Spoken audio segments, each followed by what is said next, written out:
ఇయాల కమలంపువ్వు party leader Kishan Reddy sir ప్రమాణ స్వీకారం చేసిండులా. ఈసారి సార్ అయితే భారీ మెజారిటీతో గెలిచిండులా. సారి అలా ఎంపీగా ప్రమాణ స్వీకారం చేసిండు. గా ముచ్చట్లన్నో మలక చూసొద్దాం చెలో.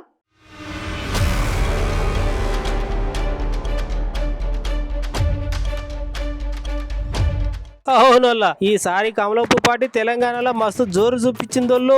మునుపు కంటే ఎక్కువ సీట్లు గెలిచి పువ్వు పార్టీ తడాకైందో చూపించింది. అటు అసెంబ్లీ ఎంపీ ఎలక్షన్లలో బోల్తాపడ్డ కారు ఈసారి సుత బోల్తాపడ్డది. ఇక ఈసారి సికింద్రాబాద్ నుండి కమలం పార్టీ నుండి ఎంపీగా పోటీ చేసిన కిషన్ రెడ్డి సార్ భారీ మెజార్టీతో గెలిచిండు. కిషన్ రెడ్డి సార్ ఇవాళ ఎంపీగా ప్రమాణ స్వీకారం చేసిండోళ్ళు. బొగ్గు అండ్ గనులు ఈ రెండు డిపార్ట్మెంట్ సంబంధించి మంత్రిగా ప్రధానమంత్రి గారు నాకు బాధ్యతలు ఇవ్వడం జరిగింది. ఈరోజు అధికారపూర్వకంగా ఈ బాధ్యతలు ఈరోజు చేపట్టాను. ప్రజల జీవితాలతో విద్యుత్ రంగం పూర్తిగా పెనవేసుకొని ఉన్నది. మరి ఈరోజు మనం చూస్తా ఉన్నాము, భారతదేశంలో విద్యుత్ కోత లేనటువంటి ఒక నూతన భారతాన్ని నరేంద్ర మోడీ గారు ఈరోజు ఆవిష్కరించారు. ఈ రాష్ట్రము ఆ రాష్ట్రం కాదు, అన్ని రాష్ట్రాల్లో కూడా అవసరమైనంత విద్యుత్ అన్ని రంగాలకు అందుతా ఉంది. దానికి ప్రధానమైనటువంటి కారణము బొగ్గు ద్వారానే ఈరోజు విద్యుత్ ఉత్పత్తి అత్యధిక శాతం అవుతా ఉంది.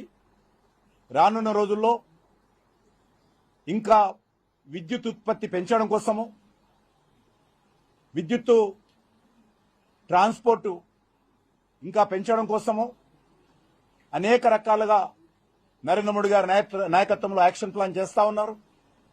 రానున్న రోజుల్లో దీన్ని మరింతగా ముందుకు తీసుకెళ్తాము.